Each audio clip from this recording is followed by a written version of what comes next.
12 जनवरी के लिए हमारे पास जो एडिटोरियल है बहुत ही ख़ास इश्यू पर है और ये वाला एडिटोरियल है पॉक्सो एक्ट को लेकर और इसके मिसयूज़ को लेकर। हुआ क्या है, सुप्रीम कोर्ट ने इस मुद्दे को स्वीकार किया है कि पॉक्सो एक्ट का बड़े पैमाने पर आपसी सहमति के जो संबंध है वहाँ पर भी इनका मिसयूज़ होता है।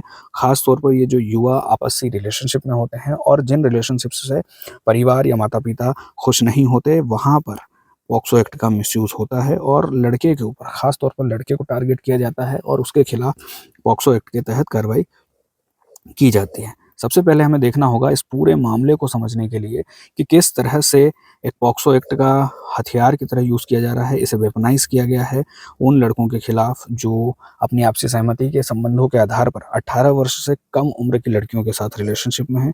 लड़के और लड़की दोनों की उम्र 18 वर्ष से कम है, लेकिन फिर भी इनके खिलाफ पॉक्सो एक्ट के तहत कार्रवाई की जाती है, मामले दर्ज किए जाते हैं और जब भी किसी के खिलाफ पॉक्सो एक्ट के तहत कार्रवाई की जाती है, मामले दर्ज किए जाते हैं, तो वहाँ पर इनके जीवन के ऊपर बहुत ही गंभीर, बहुत ही ज़्यादा प्रतिकूल, बहुत ही ज़्यादा बुरा असर होता है। जब भी माँ-बाप अपनी लड़कियों के या इस तरह के रिलेशनशिप से खुश नहीं होते, वे पॉक्सो एक्ट के तहत कार्रवाई मतलब मामले दर्ज करवाते हैं, कार्रवाई की माँग करते हैं और जब पॉक्सो एक्ट के तहत कार्रवाई की माँग की जाती है या शिकायत दर्ज की जाती है, तो गंभीरता से इस तरह के मामलों को दर्ज किया जाता है और कठोर कार्रवाई की जाती है। कानून में भी कठोर प्रावधान हैं, भले ही सहमति के आधार पर संबंध बनाए गए हों।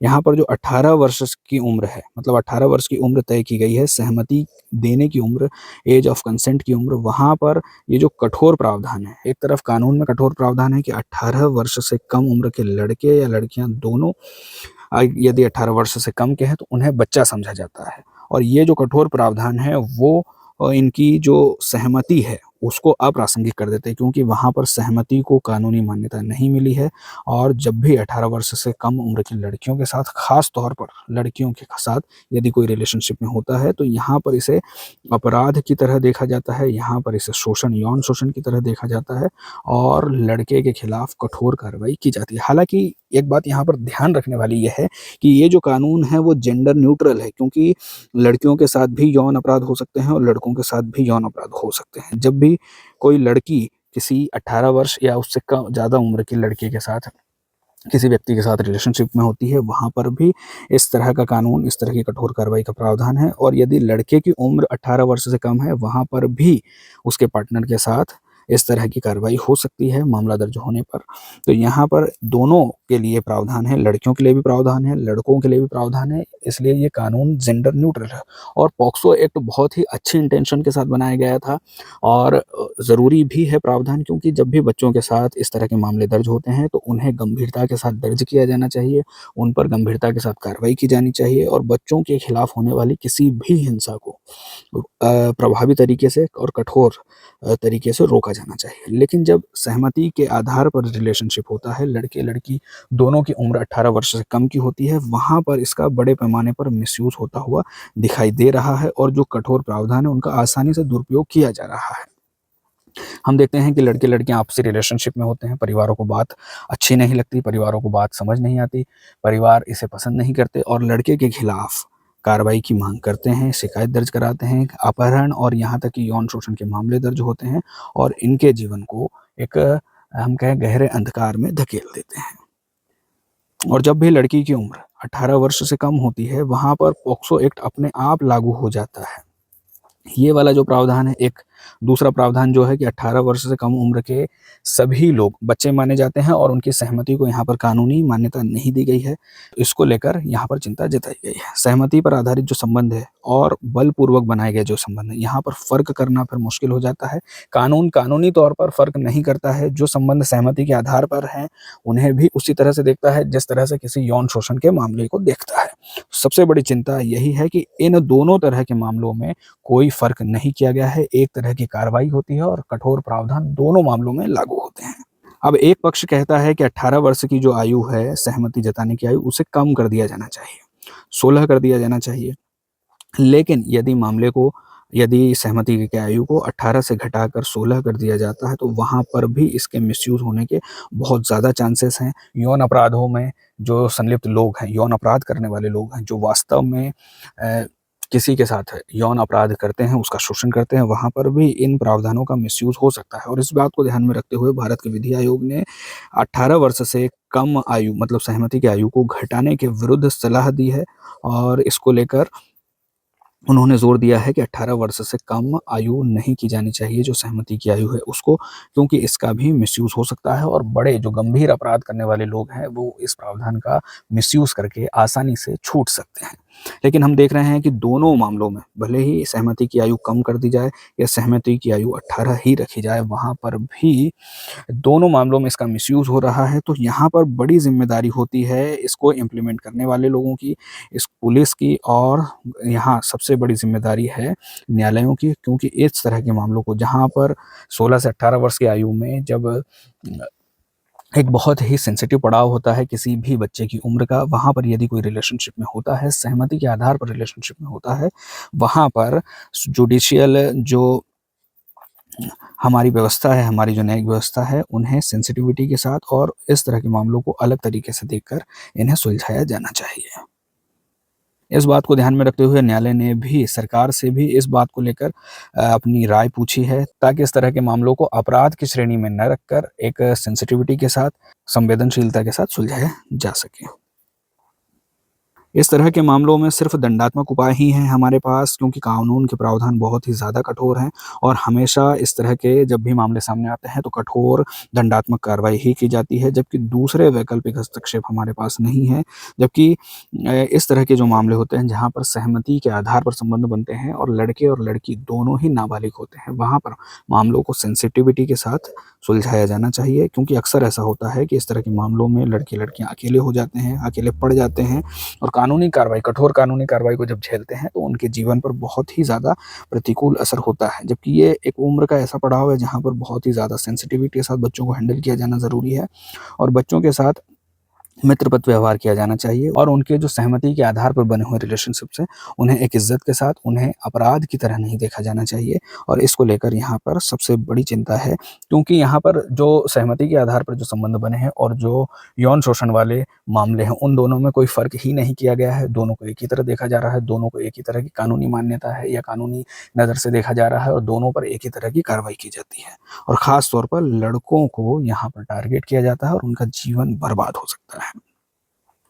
फिर दूसरी तरफ यहाँ पर हमारे लिए मतलब बच्चों के लिए जो एक अपनी उम्र के सेंसिटिव पड़ाव में है, उन्हें अपने खुद को पहचानने के तौर पर इस उम्र को देखा जाता है। अपने खुद को पहचान रहे होते हैं, खुद के शरीर को पहचान रहे होते हैं, खुद की लैंगिक पहचान को पहचान रहे होते हैं, खुद की सेक्सुअल ओरिएंटेशन को पहचान रहे होते हैं। वहाँ पर इनके लिए कॉन्फिडेंशियल कंसल्टिंग सर्विसेज़ भी उपलब्ध होनी चाहिए, ताकि वे अपनी क्यूरियोसिटी को, अपने कन्फ्यूज़न को, अपने सवालों को वहाँ पर पूछ सकें और खुद को और अपने से दूसरे लैंगिक पहचान वाले लोग हैं, उन्हें भी पहचान सके और खुद को भी पहचान सके।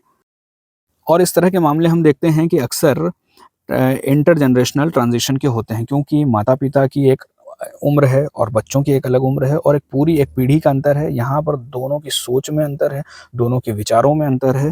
हो सकता है कोई बात जो माता-पिता के लिए अपराध की तरह हो, वो बच्चों के लिए ना हो और जब भी हम देखते हैं कि जब जनरेशनल ट्रांज़िशन होते हैं, वहाँ पर इस तरह के कॉन्फ्लिक्ट उभर कर सामने आते हैं और इस तरह के मामलों के लिए कोई मध्यस्थता की व्यवस्था होनी चाहिए, जहाँ पर बच्चों का पॉइंट ऑफ व्यू माता-पिता समझ सके और माता-पिता का पॉइंट ऑफ व्यू बच्चे समझ सकें। तो इस तरह की व्यवस्था भी होनी चाहिए।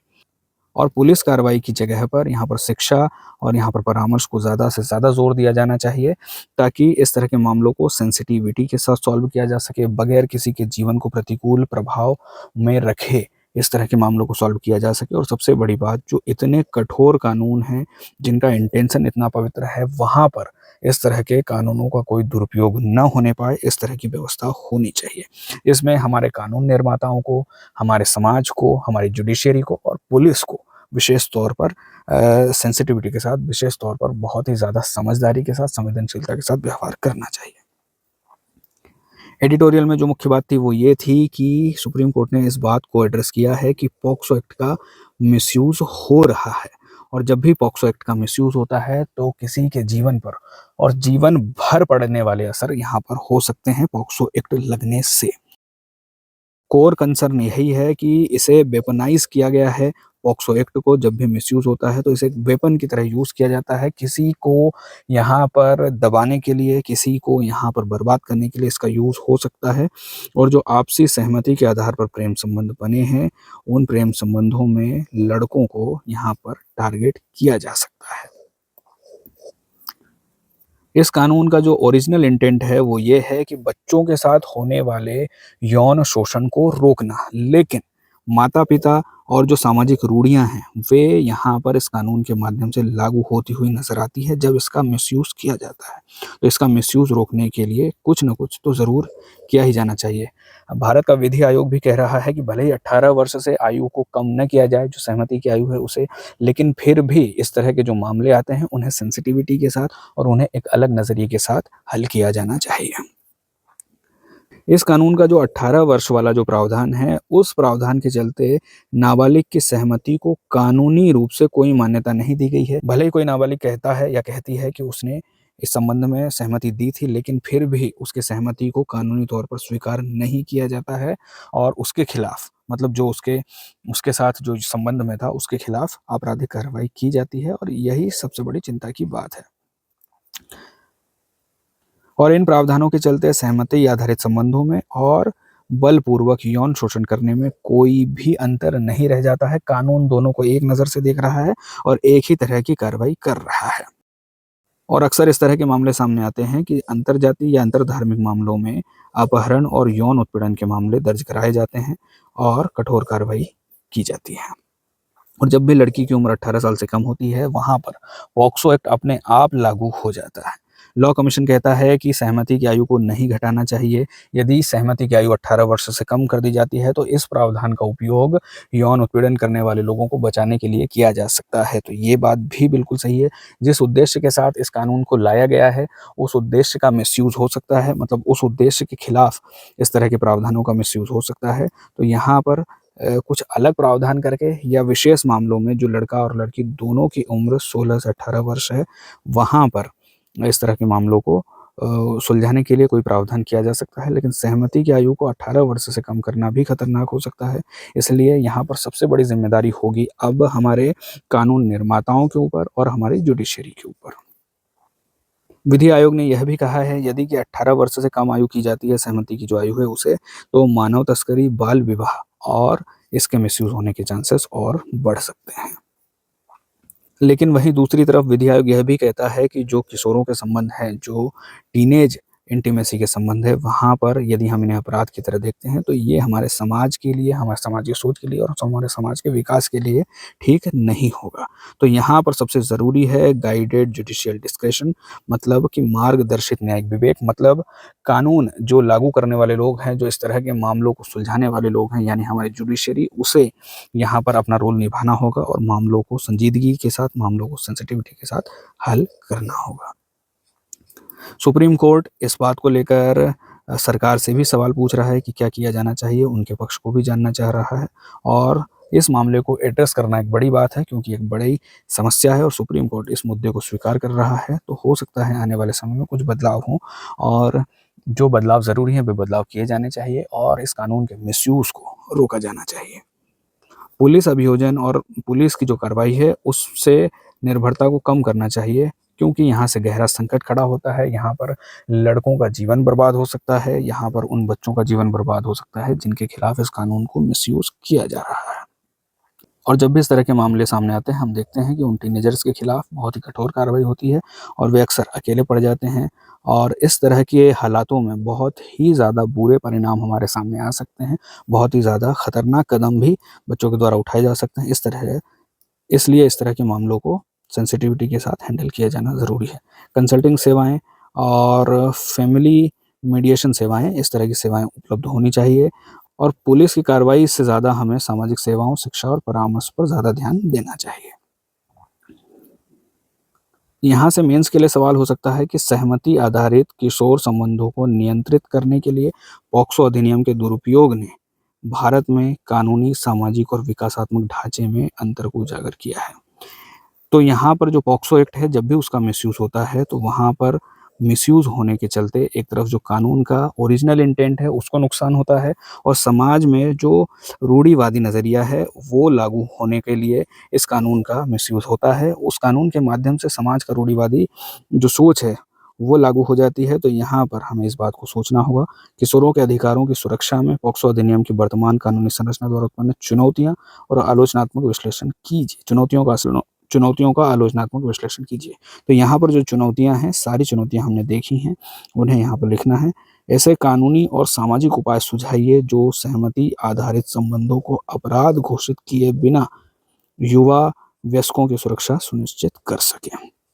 तो जो सहमति के आधार पर संबंध बनते हैं, उन्हें एक अलग नज़रिए से देखने के लिए क्या प्रावधान किए जा सकते हैं, एडिटोरियल क्या कह रहा है, विधि आयोग ने क्या कहा है, न्यायालय क्या कह रहा है, इन बातों को हम यहाँ पर लिख सकते हैं।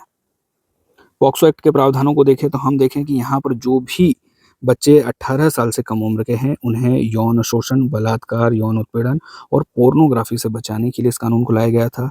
यहाँ पर जो भी व्यक्ति 18 वर्ष से कम उम्र का है, उसे बालक या बालिका माना जाता है। चूँकि जेंडर न्यूट्रल है कानून, तो दोनों को यहाँ पर एड्रेस किया गया है, दोनों की समस्याओं को यहाँ पर देखा गया है।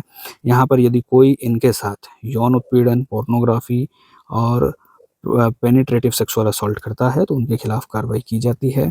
और एज ऑफ कंसेंट यानी सहमति की आयु यहाँ पर 18 वर्ष। भले ही 18 वर्ष से कम उम्र का कोई लड़का या लड़की कहता हो कि उसकी सहमति के आधार पर संबंध बना है, वहाँ पर भी उनकी सहमति को कानूनी तौर पर स्वीकार नहीं किया जाता है और कानूनी कार्रवाई की जाती है। जेंडर न्यूट्रलिटी है क्योंकि लड़के और लड़कियां दोनों पर लागू होता है और दोनों के खिलाफ होने वाले किसी भी उत्पीड़न को यहाँ पर रोकने के प्रावधान है, कठोर प्रावधान। अनिवार्य रिपोर्टिंग का प्रावधान भी है। यदि आपको इस तरह की जानकारी होती है तो उसे रिपोर्ट करना अनिवार्य है और यदि आप अनिवार्य तौर पर यदि आप इसे रिपोर्ट नहीं करते हैं तो आपके ऊपर भी दंडनीय कार्रवाई हो सकती है, इस बात के प्रूव होने पर कि ये संबंध या इस तरह के अपराधों के बारे में आपको पता था।